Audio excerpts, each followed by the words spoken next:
Look at me, I'm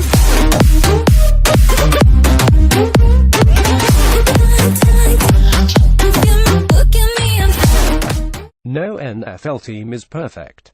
Whoever ends up winning the Super Bowl this year will do so not because they have no weaknesses, but rather because the strengths and determination will outweigh the faults. With only 5 weeks left in the regular season, the race for the 12 playoff spots is getting tight. In the AFC, after the New England Patriots and Pittsburgh Steelers, the rest of the conference is up for grabs. The AFC South and West are completely wide open, with teams who looked out of the playoffs a few weeks ago suddenly back in the picture. Here's a breakdown of who legitimately has a shot in each AFC division, and what issues may keep them out of the playoffs. AFC East: New England Patriots. After starting the season 22, the NFL world had exactly 1 week for their annual "What's Wrong with the Patriots" storylines. 7 weeks and 7 wins later, the Patriots look to be on a crash course with the Steelers in the AFC Championship game. Any 92 team has very few real weaknesses. Unlike last year, when the Patriots led the NFL in defensive points given up, the main issues lie on that side of the ball. They are giving up 385 yards of offense to opponents, including 270 through the air. Both stats are ranked in the NFL's bottom 3. This statistic is a bit deceiving, as the Pats have been up by 2 or more touchdowns in multiple games during the 7-game winning streak. Teams who are losing throw the ball more, and the Pats are fine with giving up yards as long as their opponents aren't scoring points. Fortunately, they are only giving up 20 points per game, good for 11th in the league. The Pats are making another run, but Tom Brady might have to carry the load a little more than last year. Buffalo Bills. Buffalo is the Jekyll and Hyde franchise of 2017. Early in the season, they looked like a team that was finally turning the corner and could find themselves in the playoffs for the first time since 2000. At Halloween, the Bills were 52 and getting ready for a 3-game run against 3 teams who missed the playoffs last year. Sure enough, Buffalo lost all 3. The Bills saved their season Sunday with a huge win at the Chiefs.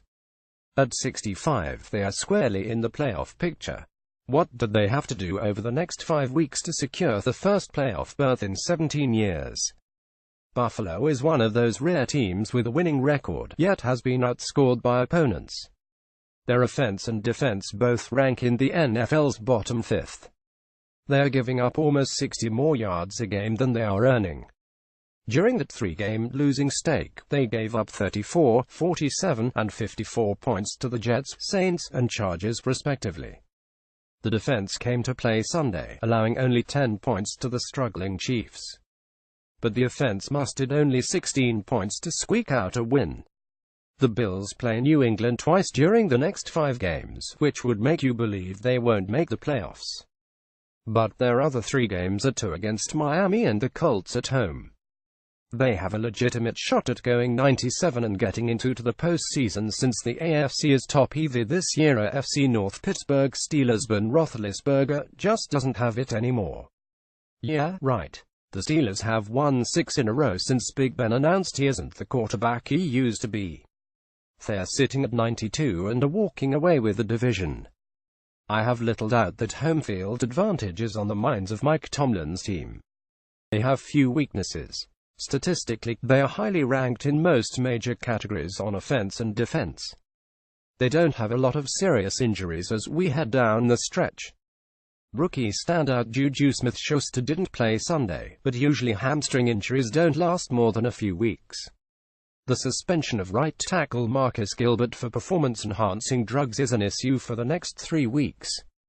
The final game of his suspension, against the Patriots, could be a preview of the AFC Championship game. Roethlisberger is a playoff and Super Bowl veteran who is dispersing the ball to the NFL's best collection of weapons. If he and his teammates can stay healthy, we could see Roethlisberger ride off into the sunset with a 3rd Super Bowl victory. Baltimore Ravens. The Ravens don't look like a playoff team, but are still in the hunt at 65. Their offense is one of the NFL's worst. The Joe Flacco passing attack is sitting dead last at 165 yards a game. But they're still in contention thanks to a defense that's giving up only 17 points per game. After playing the Lions and Steelers, the Ravens end the season with possibly the league's easiest three-game stretch. They play at Cleveland, then at home versus the Colts and Bengals. 9 wins is a real possibility for Baltimore, and it may be just enough to get them into the postseason. AFC South Tennessee Titans. Somehow Tennessee is 74 despite being outscored by 27 points on the season. When they lose badly. This team doesn't win pretty, either. They are one of the NFL's best at stopping the run, and control the ball on offense by using both DeMarco Murray and Derrick Henry effectively. Combined, they should rush for around 1,400 yards this year. Tennessee's passing attack is the biggest concern. They lack a true No. 1 receiver, which is why tight end Delanie Walker is leading the team in receiving.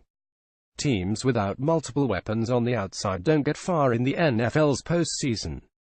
More importantly, quarterback Marcus Mariota has been struggling. His career-high 4 interceptions versus the Steelers was followed by 2 interceptions last weekend.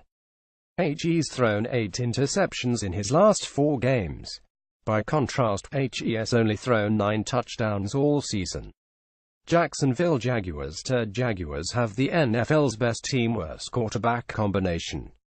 They have the No. 1 defensive unit, giving up only 15.3 points per game. They are also ranked first in rushing as Leonard Fournette and co. are averaging 154 yards per game on the ground. 5 players, including the quarterback, have at least 179 yards rushing. Since the preseason, quarterback Blake Bortles has been the biggest question mark.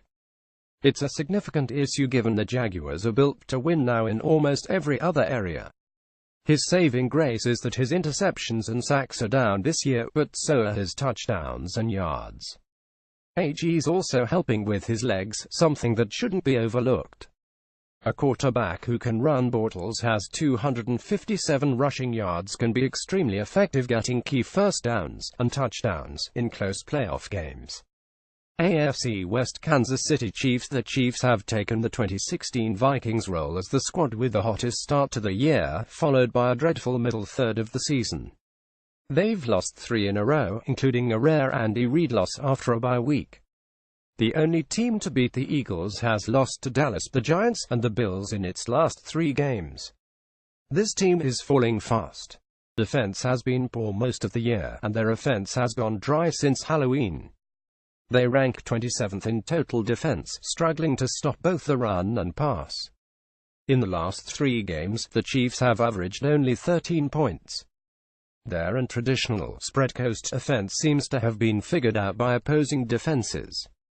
Benching Alex Smith and starting rookie Patrick Mahomes too is a hot topic among Chiefs fans, but I don't see that happening until Kansas City loses the division lead. Los Angeles Chargers. For the record, I hate typing Los Angeles Chargers. It doesn't feel right. Having said that, I also don't love writing about teams with sub.500 records getting into the postseason at this stage of the season either. But because the AFC West is having a disaster of a year, I guess he'll have to move forward. Philip Rivers is quietly having a very good season. He has a 95 quarterback rating, with 20 touchdown passes to just 7 interceptions. 2 young stars, Keenan Allen and Melvin Gordon, are the main reasons for Rivers' success. The number 1 concern is their inability to stop the run. They are giving up 133 rushing yards per game, which is dead last in the league. Fortunately, they keep teams out of the end zone. Opposing offenses are only scoring 18 points per game against them. The Chargers started the year 0-4 and have since won 5 of 7. The Chiefs are reeling. The Broncos are all but done. The Raiders have serious defensive issues. Add it all up and the Chargers have a real shot to win the division. This would be huge for the organization in general, as the move to Los Angeles has been unpopular since the day it was announced. Oakland Raiders. Like the Chargers, the Raiders have crept back into the hunt for the AFC West title, having won 2 of the last 3 during the Chiefs' 3-game slide. The strength since Jack Del Rio became head coach has been their offense. Derek Carr is having a solid, but unspectacular, season. He has 3 receiving threats in Jared Cook, Michael Crabtree, and Amari Cooper. Well know this week if Crabtree's 12-game suspension is upheld on appeal. The issue with their offense is the lack of big plays. Cook, Crabtree, and Cooper all have 42 catches this season.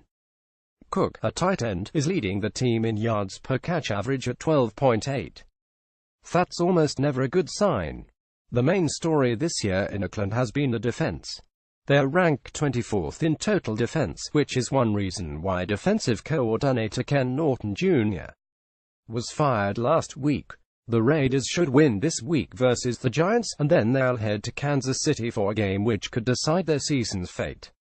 Sage Rosenfels is a former 12-year NFL quarterback who writes, does radio, and podcasts about the NFL and college football. Find him on Twitter at Sage Rosenfels 18. Photos courtesy Getty Images.